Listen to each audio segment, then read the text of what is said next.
한 사람의 일생에서 일어나는 여러 가지 사건들 가운데에서 가장 중요한 사건이라면 결혼이라고 할 수가 있습니다. 옛 조상들의 표현으로는 반평생을 함께 살아갈 반려자를 만나는 겁니다. 태어나서 젊은 시절까지는 부모의 보호와 감독 하에서 지내다가 독자적인 성인의 삶을 시작하면서 홀로선 두 사람이 서로 마주서서 한 가정을 이룹니다. 지금은 사람들의 수명이 많이 늘어나긴 했지만 아마도 홀로 있는 그런 기간보다 결혼 생활이 전체 생애 가운데서 더 길 것이라고 생각합니다.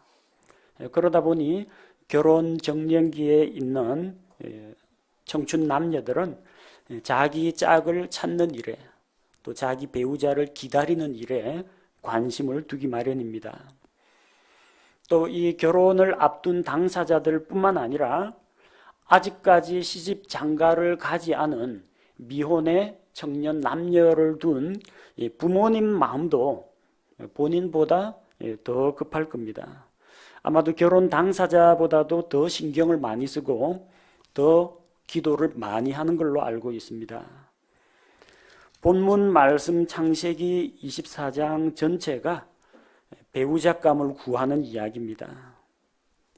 믿음의 조상 아브라함이 자기 아들 이삭을 위해서 신부감을 찾아오게 하는 내용이 기록되어 있습니다. 전체 분량도 꽤 깁니다. 1절부터 67절까지 하나님께서 이렇게 많은 지면을 할애해서 사건을 기록하고 있습니다. 그것도 결혼 생활도 아니고 배우자감 구하는 데에만 이 정도 지면을 할애하고 있습니다. 하나님께서 사람들의 결혼 문제에 대해서, 가정에 대해서 얼마나 많은 관심을 가지고 계신지 우리가 엿볼 수가 있습니다.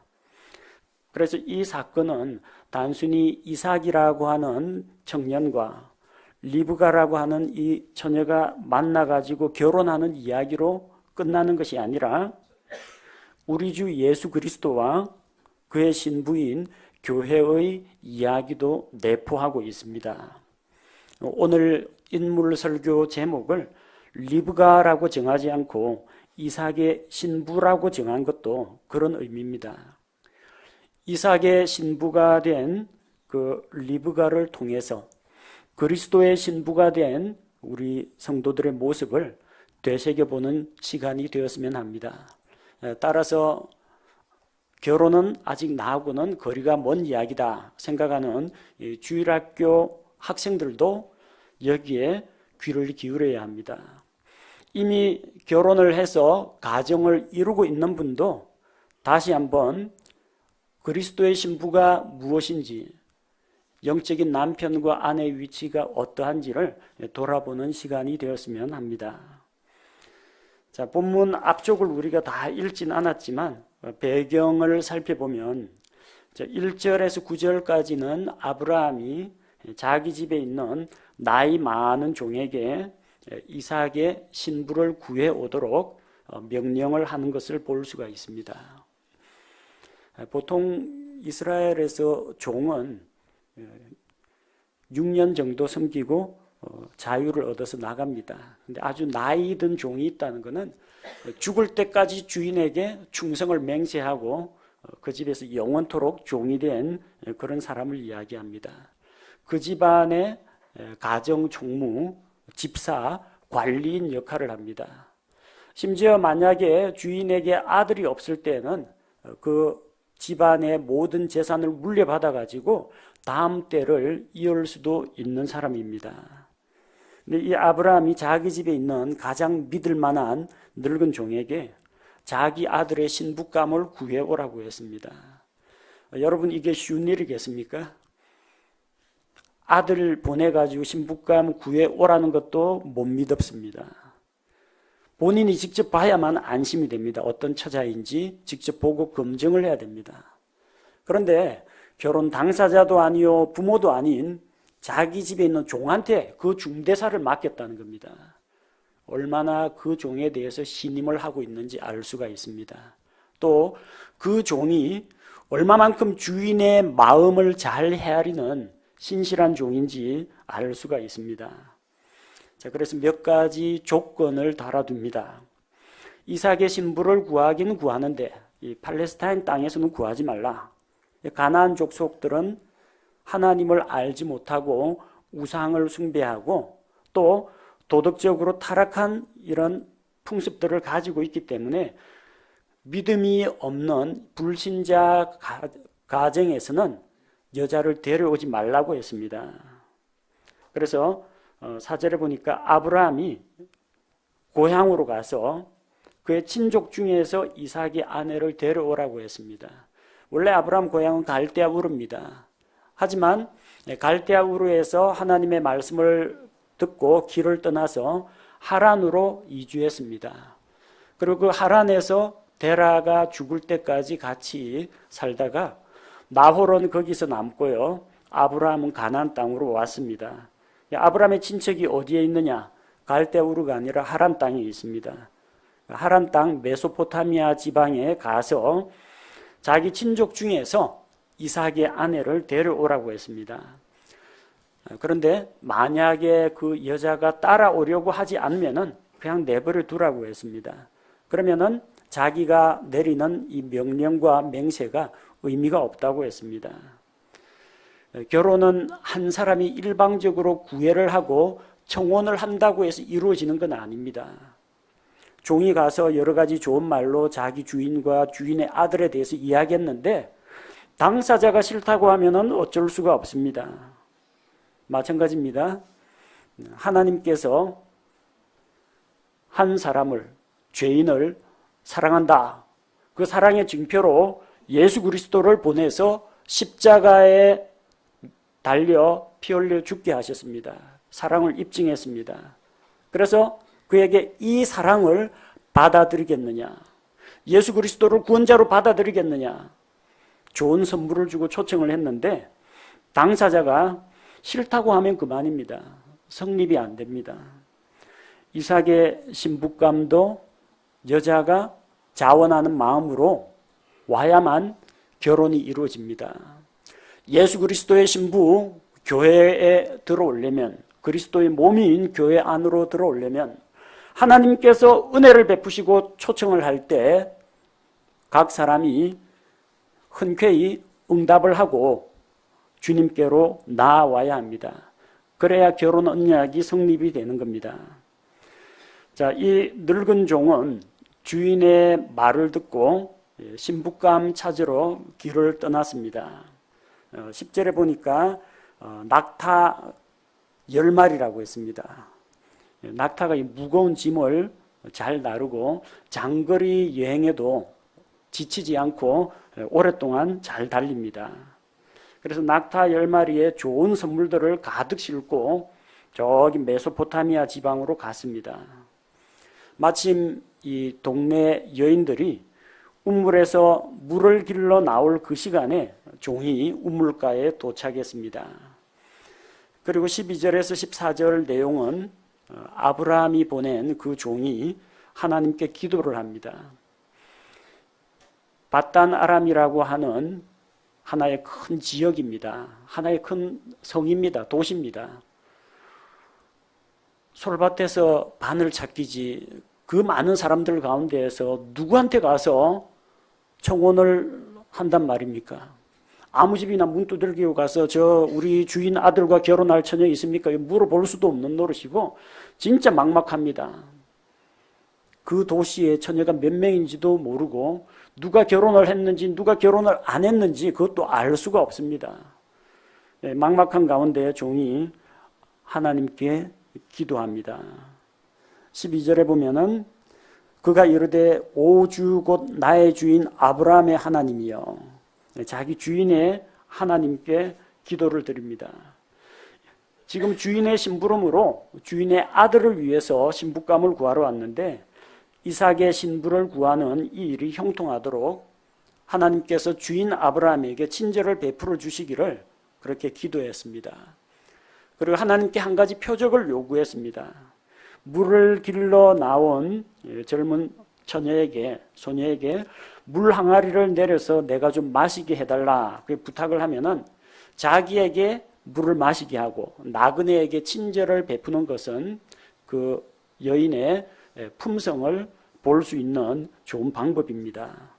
또 그것뿐만 아니라 자기가 데리고 있는 낙타들에게도 물을 마시게 하면 바로 그녀가 주께서 주의 종 이삭을 위해서 정하신 여자인 줄 알겠다라고 기도했습니다. 그래서 이게 좀 쉬운 일이 아닙니다. 옛날에는 오늘날처럼 저 편의점에서 이 생수병 이거 팔기 전에는요, 길 지나다가 그 가게나 문 열려 있는 집 부엌간에 대고 미안합니다만 물 한 모금만 마시게 해주십시오 하면은 이 플라스틱 바가지에 물 떠가지고 줍니다. 그렇게 지나가면서 물 얻어 마시고 했습니다. 아직까지 인심이 좋고 나그네나 낯선 사람들한테 친절을 베푸는 그런 시대입니다. 자, 그런데 나그네에게 친절을 베풀어 줄 처녀들은 많습니다. 하지만 문제는 과연 나그네 말고 여행길에 지친 낙타들에게까지 긍휼을 베풀어 주는 그런 사람이 어디 있겠습니까? 바로 그런 사람이라면은 우리 주인의 아들에게 합당한 여자라고 생각한 겁니다. 그런데 15절에서 16절 말씀을 보니까 그가 말을 마치기도 전에 리브가가 오고 있었습니다. 늙은 종이 기도 시작하니까 알았어. 리브가 출발해라. 이게 아니고요. 종이 기도할 그 무렵에 하나님께서는 미리 알고 리브가를 먼저 출발시켰습니다. 하나님께서 다 알고 계신다는 겁니다. 아브라함이 종에게 명령을 내릴 때, 아니 그 이전에 하나님께서는 믿음의 조상 아브라함에게 자식이 있어야 하늘의 별과 같이 많은 자손들이 생길 것이라고 알고 미리 준비를 해두셨던 겁니다. 저 바단 메소포타미아에 있는 나홀의 집안에서 리브가를 예비해 두었습니다. 우리는 생각하기를 늙은 종이 기도하니까 다 기도응답 직방으로 받았다 생각합니다. 혹은 아브라함이 자기 아들을 위해서 이렇게 신경을 쓰고 있는데 그럼 그렇지 라고 하지만 가장 신경 쓰고 있는 분은 누굽니까? 결혼 정년기에 있는 청년들 여러분 자신이 아닙니다. 여러분의 부모님도 아닙니다. 여러분과 여러분의 부모님보다 더 많은 신경을 쓰고 계신 분이 하나님 아버지시라는 겁니다. 여러분이 배우자를 위한 기도를 시작하기 이전에 하나님께서는 미리 신랑감, 신부감을 훈련시키고 교육시키고 무장시키고 준비하고 계시다는 겁니다. 그 중에 누가 자기 짝인지는 나중에 직접 만나봐야 합니다. 자, 그래서 이 기도를 드렸는데 말을 마치기도 전에 주인에게 친절을 베푸신 줄을 알겠나이다. 이 말이 끝나기도 전에 리브가가 물 항아리를 어깨에 메고 나왔습니다. 늙은 종은 그 처녀가 누구인지, 뉘집 규수인지 몰랐습니다만 그녀는 아브라함의 형제 나홀의 아내 밀가의 아들 부두엘에게서 태어났습니다. 아브라함이 이야기한 바와 똑같죠. 가나안 여인 안 되고 자기 친족들 가운데에서 친족들 가운데 한 여자가 그에게 나타났습니다. 자, 그래서 이제 아브라함의 아들이 이삭입니다. 아브라함하고 나홀이 형제입니다. 근데 나홀의 아들 부두엘의 딸 리브가입니다. 나홀의 손녀 리브가입니다. 아브라함의 아들하고 나홀의 손녀. 촌수가 이렇게 한 세대를 거치지 않느냐 하는데 아브라함이 원체 나이 들어가지고 늦둥이 아들을 낳았기 때문에 실제 나이 차이는 그렇게 심하지는 않습니다. 성경은 그 소녀에 대해서 평가합니다. 이건 늙은 종의 평가가 아니고 그 소녀는 보기에 심히 아름다웠다고 합니다. 또 지금까지 어떤 남자도 알지 아니한 남자를 알지 못하는 처녀였다고 합니다. 그녀가 종에게 친절을 베풀어 줍니다. 늙은 종이 그녀에게 물을 좀 나눠달라고, 물을 마시게 해달라고 하니까 물 항아리를 자기 손에서 내려서 그에게 마시게 했습니다. 당시 나그네를 대접하는 그런 풍습이 있었습니다. 자, 그런데 늙은 종은 이왕 물 주는 김에 내 낙타도 좀 먹여주시오 하고 부탁은 하지 않았습니다. 나에게 물을 좀 달라. 근데 보니까 낙타들도 다 장거리 여행을 하고 피곤에 찌든 모습입니다. 그녀는 늙은 종에게 물을 마시게 한 뒤에 내가 당신의 낙타들이 마실 때까지 그것들을 위해서도 물을 깃겠다라고 했습니다. 낙타들에게 물을 한 모금씩 먹이는 게 아닙니다.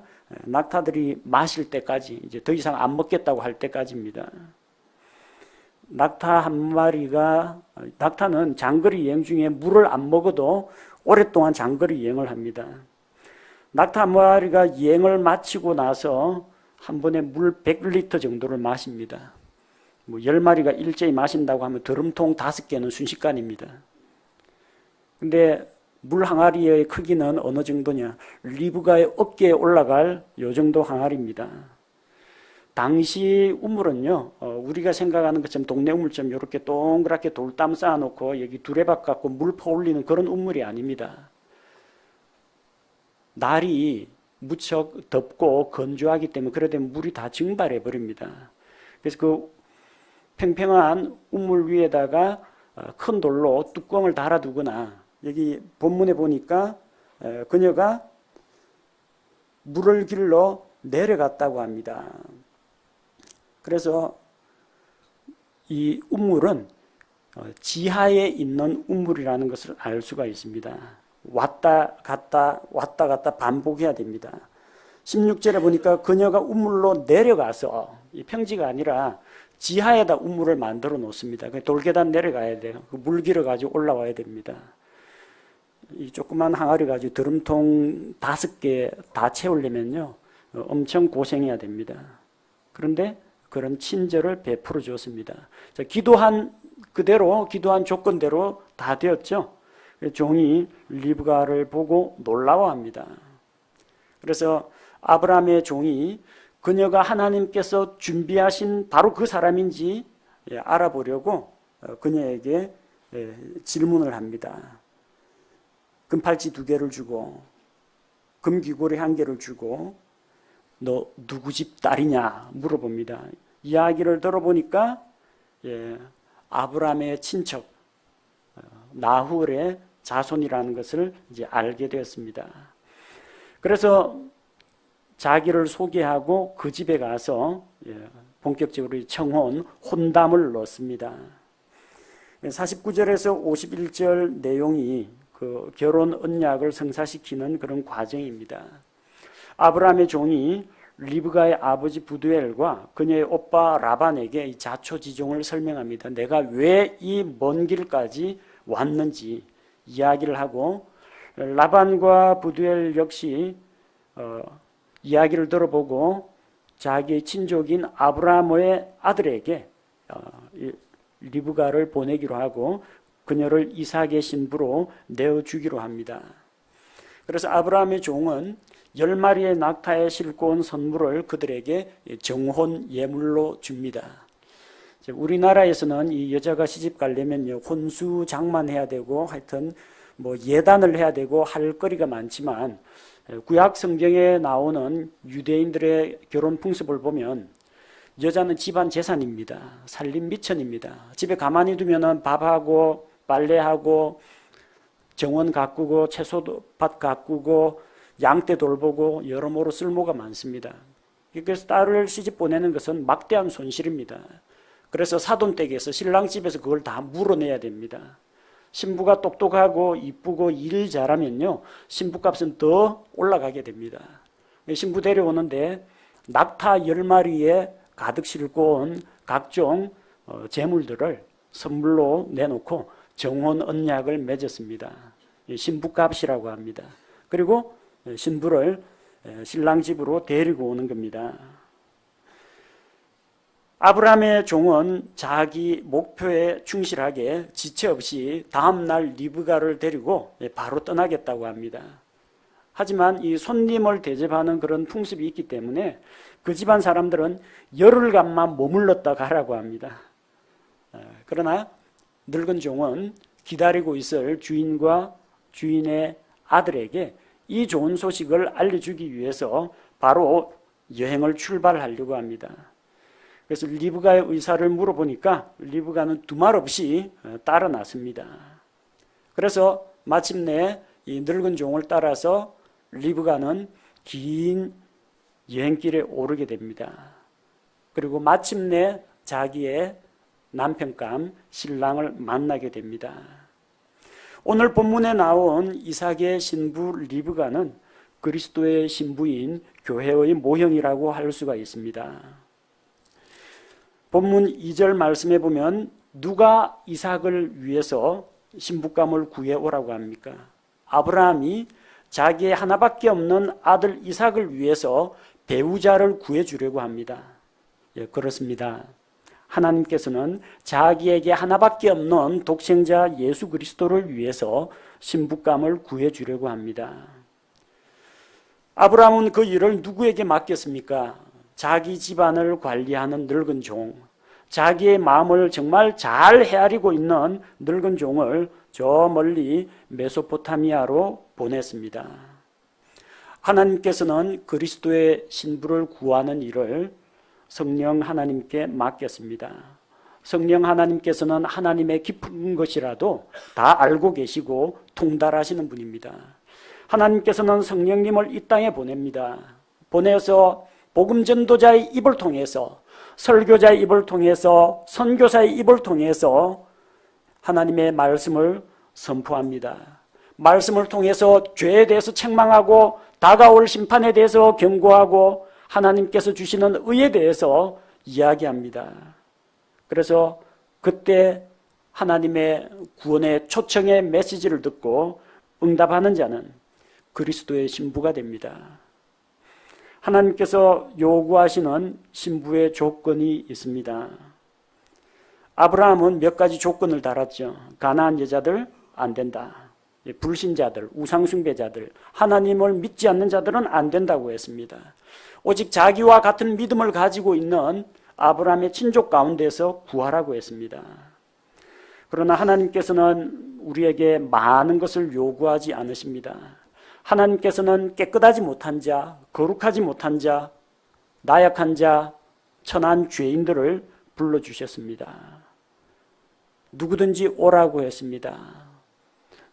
눈먼 자, 다리 저는 자, 가난한 자, 있는 대로 다 불러드리라고 했습니다. 오고 안 오고는 개인의 선택이지만 하나님의 크신 은혜는 모든 사람을 빈부귀천을 따지지 않고 남녀노소를 따지지 않고 인종과 국적을 따지지 않고 하나님께서는 다 부르셨습니다.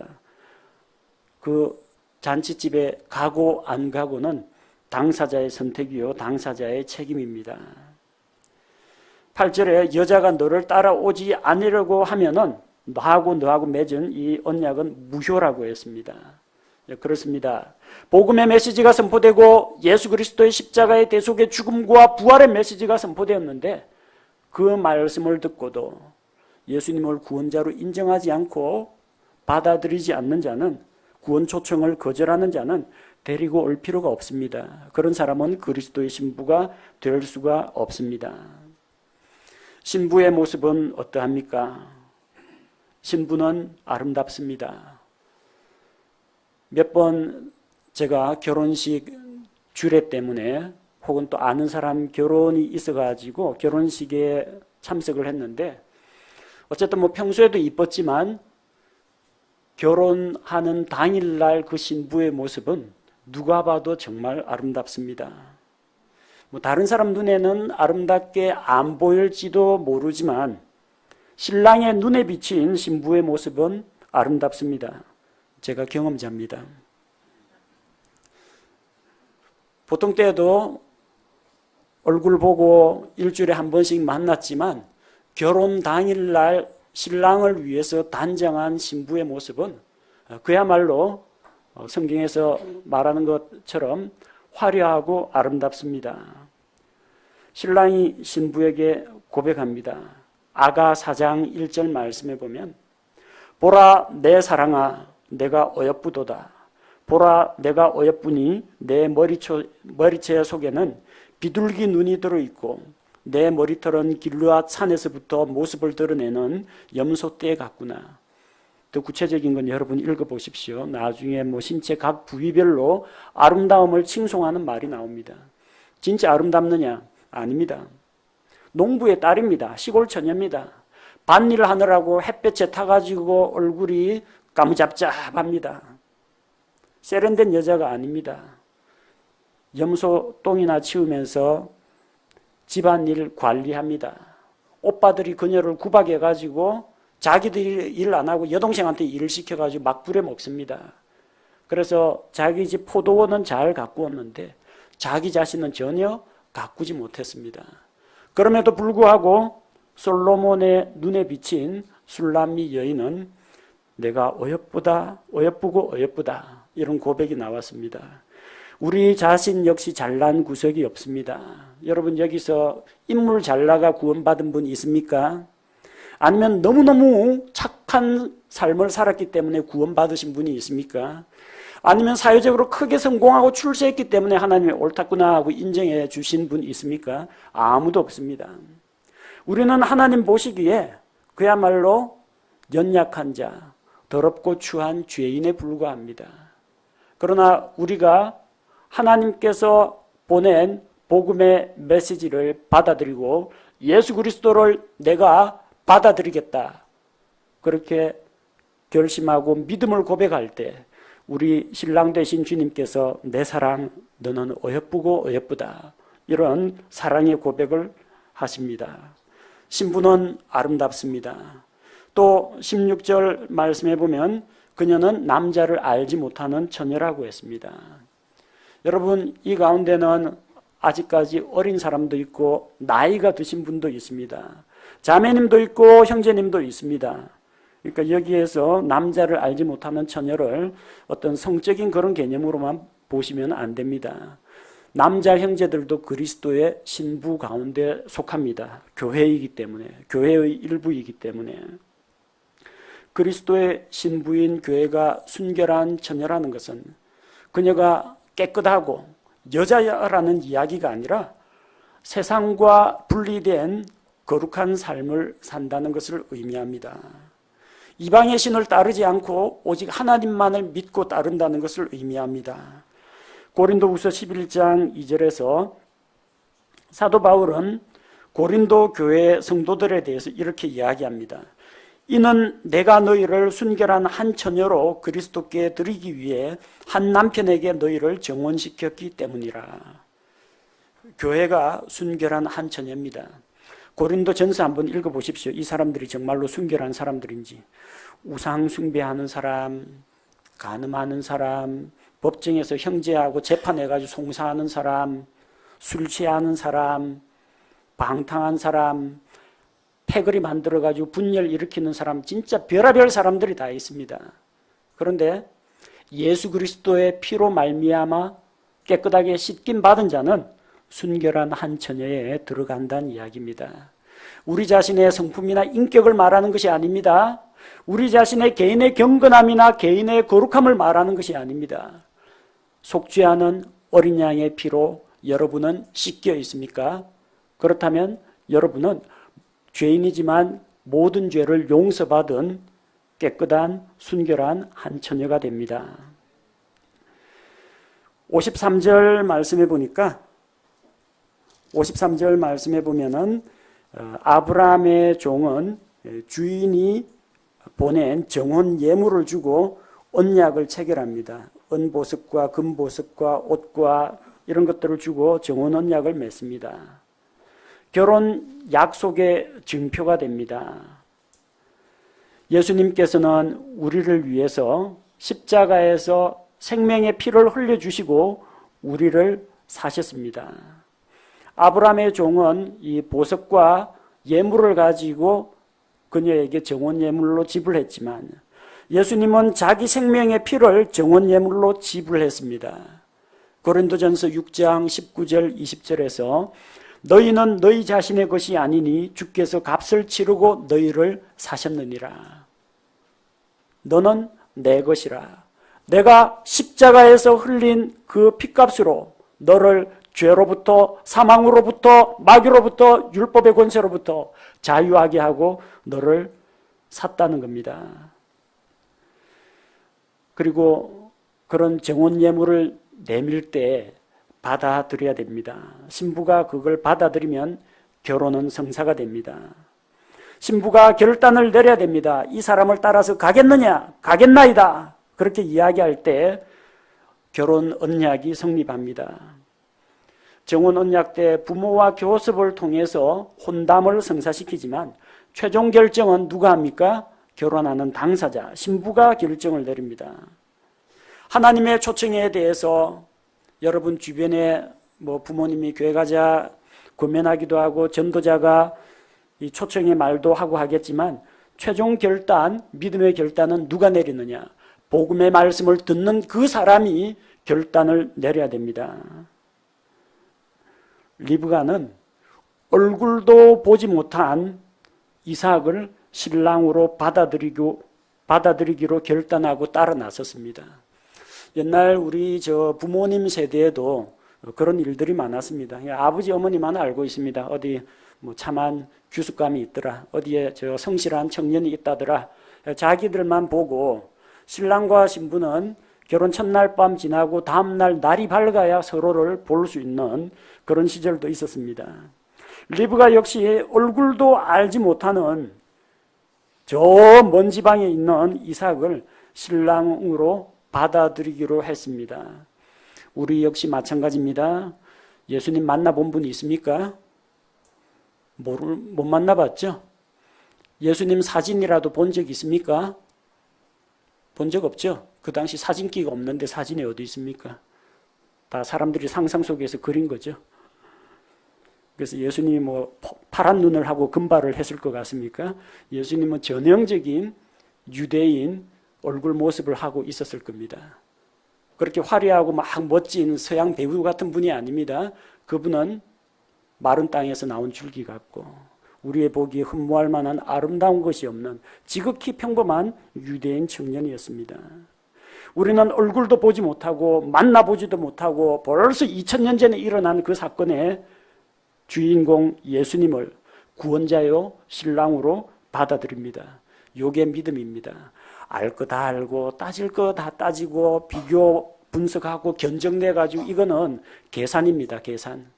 우리는 믿음으로 예수 그리스도를 주님으로 받아들입니다.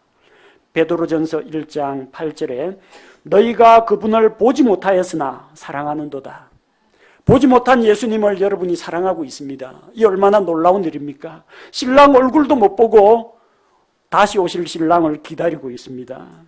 지금도 너희가 그분을 보지 못하나 믿으며 보지 못하지만 우리는 믿을 수가 있습니다. 이루 말할 수 없고 영광이 가득한 기쁨으로 기뻐한다고 했습니다. 얼굴 모르는 신랑을 따라 길 떠나는 리브가나 얼굴도 본 적이 없는 예수님을 성경에 기록된 말씀만을 믿고 믿음의 여정을 시작한 우리나 마찬가지라는 이야기입니다. 리브가는 도대체 뭘 믿고 그 종을 따라 나섰을까요? 22절과 47절에 보면 종이 리브가의 금 귀고리와 금 팔찌를 줍니다. 53절에서 신부에게 결혼 예물로 은보석, 금보석, 옷을 주었습니다. 이게 증표입니다. 쉽게 말하면 이제 약혼 반지 끼워줬다는 이야기예요. 결혼 상대자로 정해졌다는 이야기입니다. 여러분, 우리도 예수 그리스도와 정혼 언약을 맺고 약혼 반지 가지고 있습니다. 손에 안 보이죠? 우리는 예수 그리스도와의 결혼에 대한 확실한 보증수표가 있습니다. 그 보증수표가 무엇입니까? 여러분 안에 들어와 계신 성령님입니다. 고린도후서 1장 22절에 그분께서 또한 우리를 봉인하시고 우리 마음속에 성령을 보증으로 주셨느니라. 여러분 안에 성령 하나님이 들어와 계십니다. 구원받은 자 안에 성령께서 들어와 계십니다. 그래서 우리가 하나님의 자녀인 것을 우리 영과 더불어 우리 성령님께서 증언하십니다. 이 성령께서 결코 우리를 떠나지 않으면서 내주하시면서 우리와 함께 하십니다. 그래서 믿음의 여정을 떠나는 겁니다. 아브라함이 늙은 종을 보내서 이삭의 신부감 리브가를 데리고 리브가와 늙은 종이 여행을 해서 아버지의 집에 있는 아들에게까지 데리고 갑니다. 가는 길이 꽤 멀고 험합니다. 가나안 땅 요 남쪽에서 하란 바다나람까지 거리가 644km입니다. 서울 부산 왕복 거리입니다. 보통 사람이 하루에 30km씩 걷는다 생각하면 20일 동안 꼬박 여행을 해야만 갈 수 있는 거리입니다. 자동차와 같은 교통수단이 없습니다. 가다가 낙타에서 내려가서 천막 펴고 자고 일어나서 또 가고 이 장거리 여행을 해야 됩니다. 우리 역시 하나님의 종 성령님을 따라 출발했습니다. 신랑 만나러 가는 여정을 출발했습니다. 예수 그리스도를 구원자로 모시고 그분과 정혼한 신부가 된 이후 저 천국을 향해서 믿음의 여정, 믿음의 발걸음을 내딛었습니다. 우리 성도의 인생 여정 자체가 리브가가 늙은 종을 따라서 아버지의 집에서 기다리고 있을 아들 이삭을 만나러 가는 그 여정과 마찬가지입니다. 이걸 소설로 표현한 것이 존 번연의 철로 역정입니다. 성도의 인생 여정, 믿음의 여정입니다. 리브가처럼 우리는 저 영원한 본향에 이르기까지 기나긴 믿음의 여행을 하게 됩니다. 그러나 두렵지 않습니다. 외롭지 않습니다. 흔들리지 않습니다. 왜? 든든한 성령께서 우리와 함께하기 때문입니다. 리브가를 보호하는 아브라함의 늙은 종이 그녀에게 필요한 모든 것을 공급하면서 먹을 것과 잠자리를 제공하면서 여행의 위험을 물리치면서 무사히 주인의 아들에게 인계하는 것처럼 우리 안에 들어와 계신 성령 하나님께서 우리의 믿음의 경주, 믿음의 여정에 함께 동행하신다는 겁니다. 히브리서 12장 1절 말씀에 그러므로 증인들이 이렇게 큰 구름을 이루며 또한 우리를 둘러싸고 있으니 모든 무거운 것과 너무 쉽게 우리를 얽어매는 죄를 우리가 떨쳐버리고 인내로 우리 앞에 놓인 경주를 달리며 믿음의 경주를 하는 우리 성도들의 인생 여정은 성령님과 함께 날마다 동행하는 삶입니다. 우리는 리브가와 이삭의 이 만남, 결혼을 통해서 하나님께서 자기 아들 예수 그리스도의 신부로 죄인들을 불러주시는 것을 볼 수가 있습니다. 하나님께서는 세상에 있는 죄인들을 사랑하시고 그들을 구원하기를 원하십니다. 하나님께서 설교자를 세우십니다. 복음 전도자를 파송합니다. 방송과 잡지와 인터넷을 사용해서 구원의 말씀을 전하시고 성령님을 보내서 믿지 않는 자들의 마음을 두드립니다. 누구든지 하나님의 초청을 받아들이고 예수님을 구원자로 모셔드리면 구원을 받고 그리스도의 신부가 됩니다.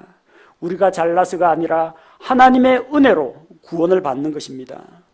리브가는 이삭으로부터 온 정혼 예물을 받아들이고 그의 신부가 되기로 했습니다. 우리는 예수님께서 십자가에서 흘리신 대속의 피를 정혼 예물로 받아들이고 그분의 신부가 되었습니다. 리브가가 신랑을 만나기 위해 긴 여행을 한 것처럼 우리는 일평생 믿음의 여행을 계속해야 됩니다. 믿음의 창시자요 완성자이신 예수님을 바라보면서 인내로 믿음의 경주를 합시다. 그리고 함께 믿음의 여행을 하는 우리 주변에 있는 성도들과 교제하면서 서로 돌아보고 권면하고 세워줘야 합니다. 선한 싸움을 다 싸우고 달려갈 길을 마치고 믿음을 지켜서 마침내 주님 앞에서 의의 관을 받을 그날까지 다 함께 성령님과 동행하면서 믿음의 여정을 계속해 나갑시다.